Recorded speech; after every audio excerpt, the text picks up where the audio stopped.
एक यात्रा की कहानी में आज मेरे साथ हैं श्री विनय शर्मा जी। विनय शर्मा जी पुराने ट्रैकर हैं और 1973-74 से ये घूम रहे हैं, या मैं कहूँ कि हिमालय में घूम रहे हैं।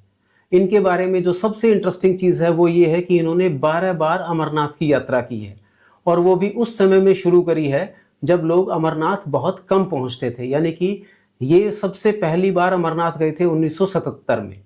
तो इतने लंबे समय तक इन्होंने हिमालय में अपने पदचिन्ह, जिसको बोलते हैं ना, कि वो छोड़े हैं, और इनके पास ढेर सारा एक्सपीरियंस है, ढेर सारी कहानियां हैं। तो चलिए शुरू करते हैं इन सब बातों को लेके आज का ये पॉडकास्ट। और सबसे पहले हम बात करेंगे इनसे अमरनाथ के बारे में। बता दूं कि मैं छठी क्लास में था जब हमारी हिंदी की जो पाठ्य पुस्तक थी उसमें एक लेसन था अमरनाथ की यात्रा, और जिसमें लेखक ने जो दिया था कि वो बताया था कि किस तरीके से गुफा में वो नंगे पैर चल रहा है और उसके पैर लहूलुहान है, उसे पता ही नहीं। बड़ा रोमांचक बात थी जी। तो बस तब से मेरे दिल में इच्छा थी कि जाना है। अब 1977 में जब मैं बैंक ऑफ इंडिया में था जी, मेरे साथ ब्रांच के दो और मेरे दोस्त, अब नहीं है, अशोक महाजन और नरेंद्र बुगड़ा। हाँ जी। तो हम तीनों ने प्रोग्राम बनाया और हम कुछ आइडिया नहीं था, ये पता था जम्मू से श्रीनगर जाना है पहले। अच्छा।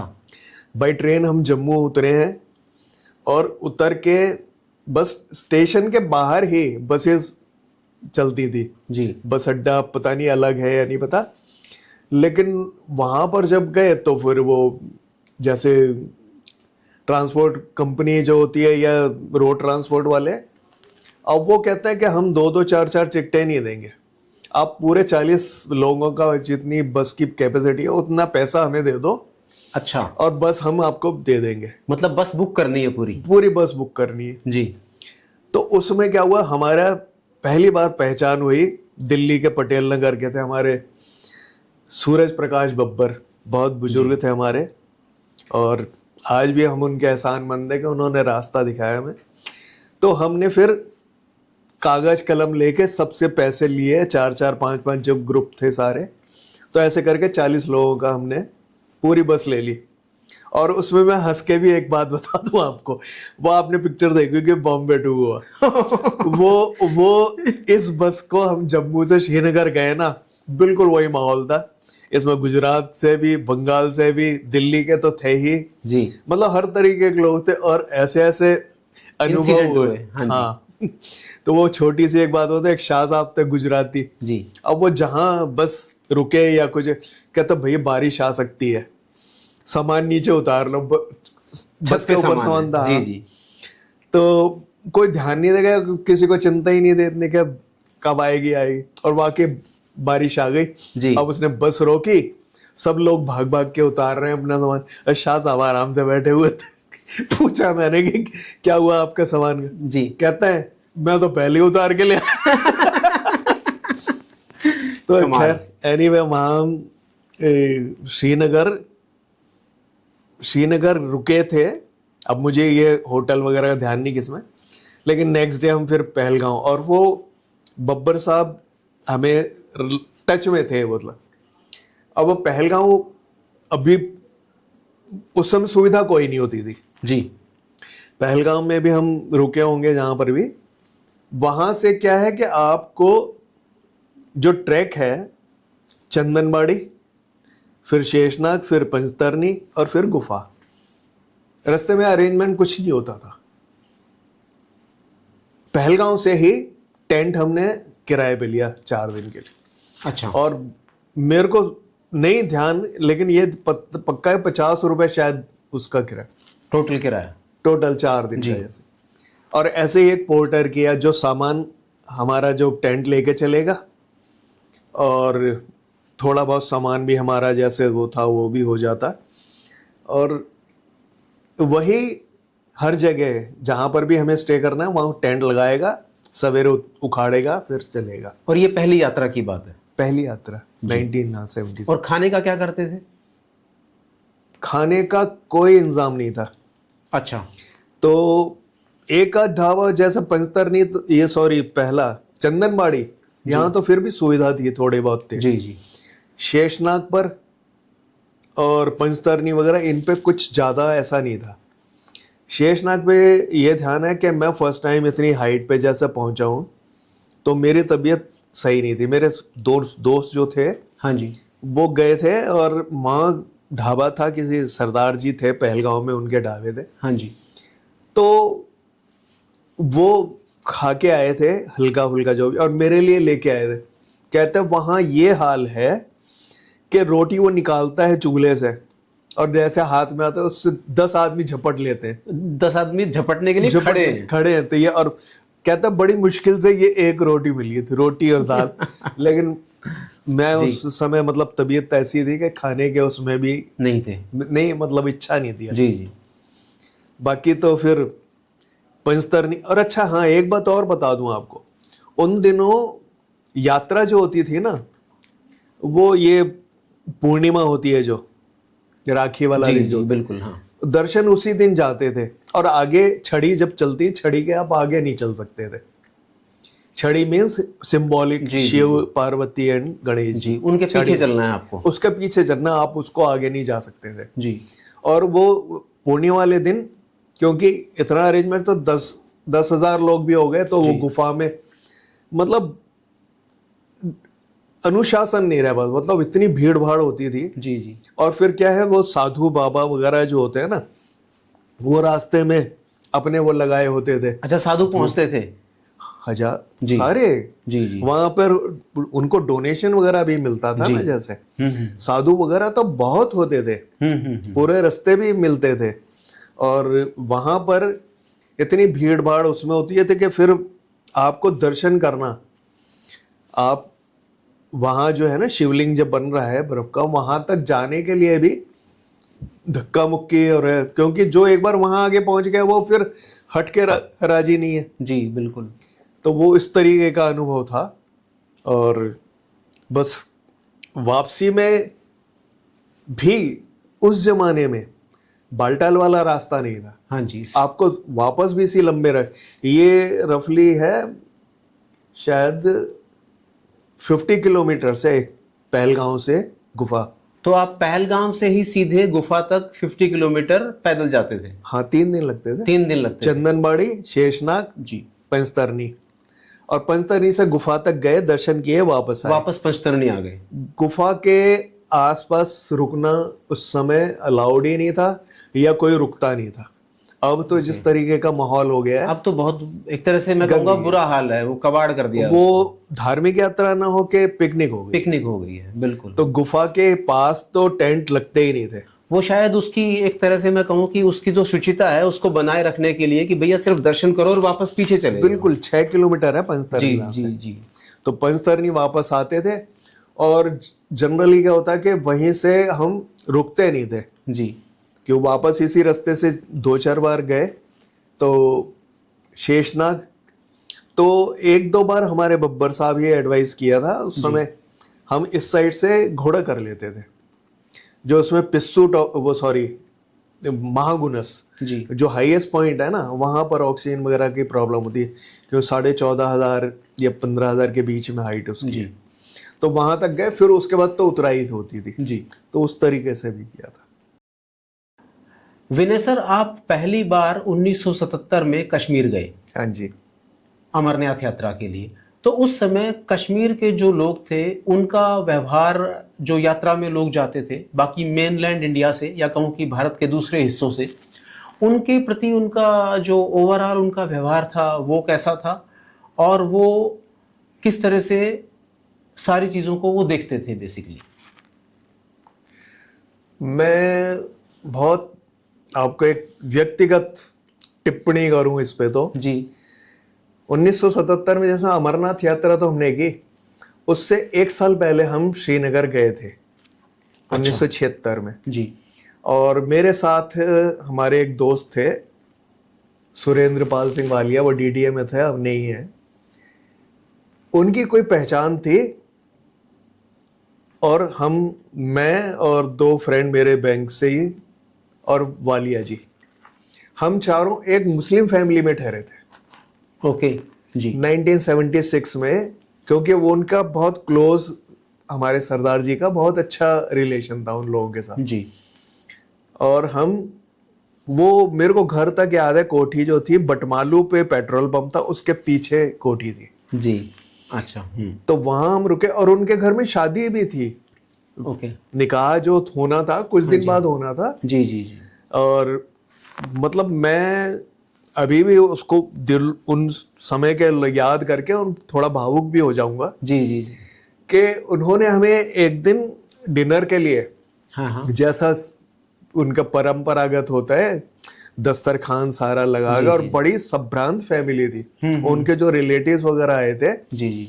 तो वो सब भी मतलब हम साथ में उनके, और वो जो डिशेस थी वैसी डिशेस मैंने नॉन वेज में खाता था तब, अब जी नहीं जी। खाता। हाँ जी हाँ जी। उस समय इतनी बढ़िया वो चीज कश्मीरी जो थी, हाँ जी। वो बहुत ही बढ़िया हाँ, खाना था। जी।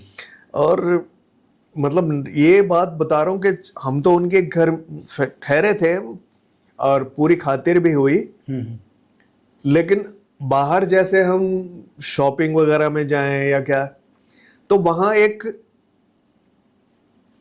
नजर आता था कि उनको अलगाववादी सोच है। जी।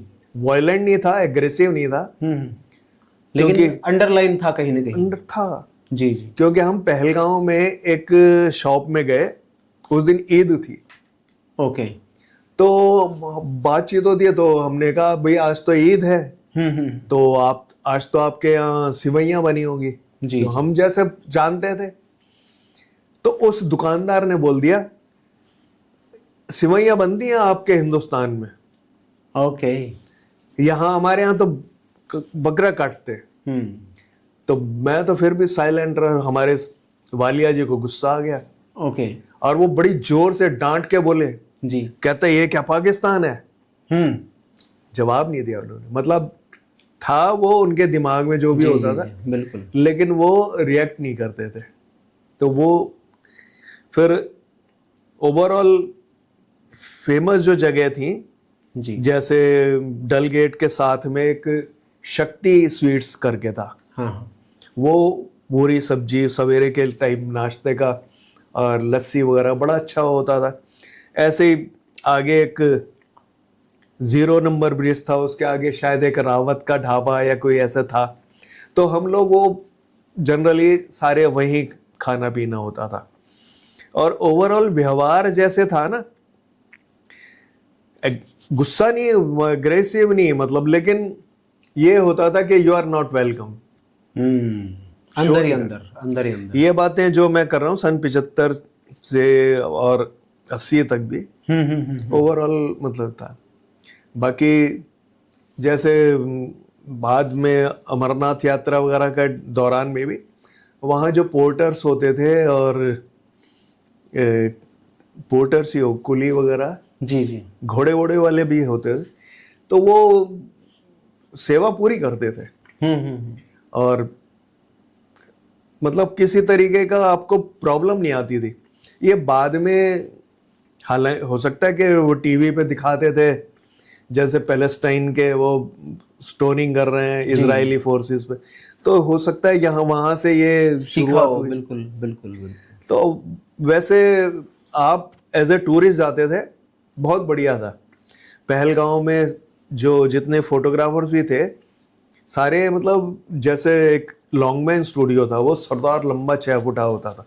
अच्छा। वो बहुत फेमस था फोटोग्राफर। ऐसे दिल्ली स्टूडियो, हाँ जी। मतलब सारे बाहर के ही होते थे, हिंदूस थे। शॉप्स वगैरह, शॉपिंग वगैरह बहुत पहलगांव में तो। और 2 ढाबे थे जो सरदार जी के।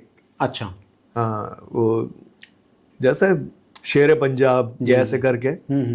तो ओवरऑल जैसे बिजनेस जो था ना, जो यात्रा का भी, जा खाने पीने वगैरह सब, वो सब ये पंजाबी, हाँ, पंजाबी सरदार या हिंदू इनके हाथ में हाँ था। जी, इनके हाथ में था। और कोई इंसिडेंट हो, मतलब स्पेशली अमरनाथ यात्राओं के दौरान जो आपके साथ कोई ऐसी कोई बात हुई हो, कोई घटना हुई हो जो आपको याद है अभी तक, कोई ऐसी कोई बात? हुई है, बहुत हुई है, अब कितनी बताएं, मतलब हाँ, नहीं कोई एक आधी जो आपको सबसे ज्यादा याद है। एक तो पहली बार जब हमने बालटाल हम्म। से यात्रा की वो बात सन 1981। अच्छा जी। मेरा बेटा 8 महीने का था, ओके हाँ। उसको हम लेके गए थे, अच्छा आप 8 महीने के अपने बेटे बच्चे को को लेके अमरनाथ की यात्रा पर लेके यात्रा गए? पे ले गए थे। मेरे साथ मेरे ससुर जी, सास, हाँ हाँ मेरी वाइफ 3 और बेटा मेरा। हाँ जी। तो शायद मेरी सिस्टर इन लॉ भी थी। हम्म। तो बालटाल पे जब हम, बालटाल से ही जाना था क्योंकि वो फैमिली के साथ लंबा रास्ता नहीं कर सकते, जी। तब तक बालटाल नज़र में, न्यूज़ में भी था हमारे। तो बालटाल पे जब हमने टेंट में ठहरे थे ना, उस दिन बड़ी जबरदस्त बारिश हुई और सारा टेंट ऊपर से छू रहा था। तो जो बुजुर्ग हैं वो तो बैठे रहे बेचारे दिन भर, हम तो सो लिए थे। और उधर से ही घोड़ों पे गए थे, शाम तक हम वापस भी आ गए थे। अच्छा। तो एक वन डे, मतलब जैसा सवेरे जल्दी निकले शाम तक आ गए, ये था। और यात्रा के दौरान तो क्या है कि बाद में हमारा बैंक ऑफ इंडिया जो था दिल्ली में, जी। उन सब में आपस में कोऑर्डिनेशन हो गया था और बड़े ग्रुप फेमस था। हमारे एक चांदनी चौक में फ्रेंड है, जी जी। चांदनी चौक ब्रांच से थे, आजाद टंडन। अच्छा टंडन जी। हाँ, तो वो, उनको भी जब पता लगा कि मैं जैसे जाता हूँ तो फिर हम आपस में बातचीत करके फिक्स कर लेते कि अब चलना है।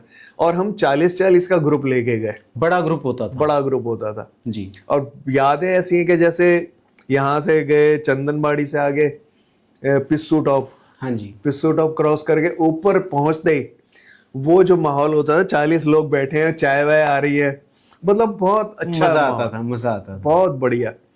और हिम्मत थी हम में जी। हमारे। मैं आपको बताऊं, मेरे एक फ्रेंड, उनके ससुर जी 80 साल की उम्र में, मेरे एक दोस्त की दादी, वो भी 70+ होंगी। जी। हम उनको कहते हैं चिंता मत करो, हमें है ना, हम है ना। मतलब इतना कॉन्फिडेंस होता था कि सबको हम यात्रा भी पूरी करा के लाते थे। और आप लोगों ने वो यात्रा कराई उन लोगों को? कराई। जी। और यहाँ हम डल गेट पे होटल था कैथे, हाँ जी। तो उसमें ठहरते थे, पूरे कमरे बुक हो जाते थे हमारे। फिर उन्हीं के बंगाली मैनेजर थे, उन्होंने साथ वाला एक बिल्डिंग में शबनम के नाम से खोल लिया, उनके यहाँ भी काफ़ी साल हम रुके। और पूरा ग्रुप को, अच्छा इसमें एक स्पेशल बता दो कि एक्लेमेटाइज कराते थे हम उनको। अच्छा। श्रीनगर जैसे डल गेट से थोड़ा आगे जाके ये यूनाइटेड नेशन पीस कीपिंग का एक ऑफिस होता था, हाँ।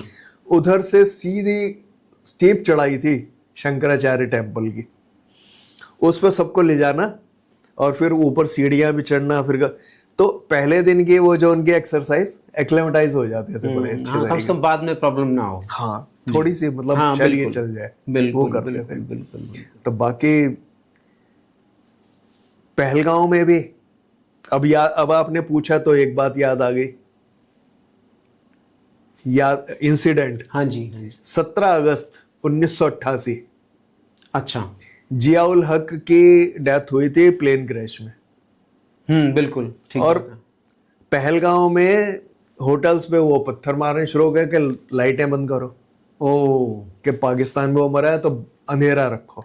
अच्छा, मतलब उसका जो दुख है वो इतना ज्यादा था कश्मीर में? दुख क्या, वो पॉलिटिकल था सब। हाँ पॉलिटिकल था, लेकिन हाँ था पर। तो लेकिन जिस होटल में हम थे ना, वो थोड़ा डिफरेंट, बागी टाइप आदमी था। हाँ हाँ था मुस्लिम ही। हाँ।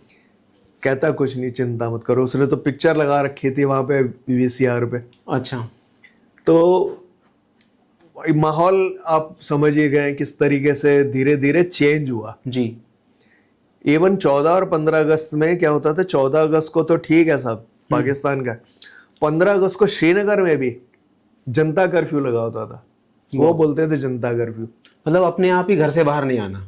आप नहीं आना, और रात को लाइट वगैरह होटल पे अगर खोलिए तो पत्थर मारेंगे। ओ। तो ये चेंज होता गया, मतलब ये 10 साल में बहुत ज्यादा चेंज हुआ।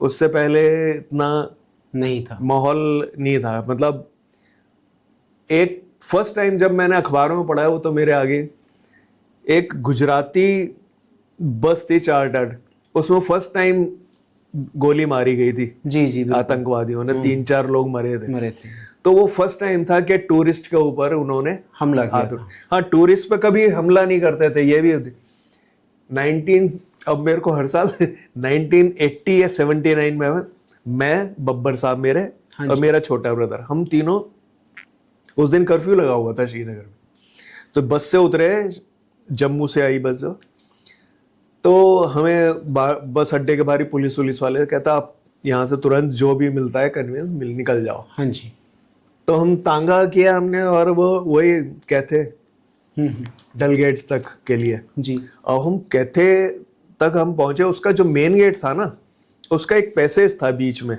जी, हार्डली बीच में दोनों साइड पे 3-4 मकान होते होंगे। हम्म, तो वहां हम उतरे तो हर मकान की खिड़कियों पे औरतें, बच्चे, तो रोना, स्यापा जो बोल, जी मतलब जी, वो चल रहा था।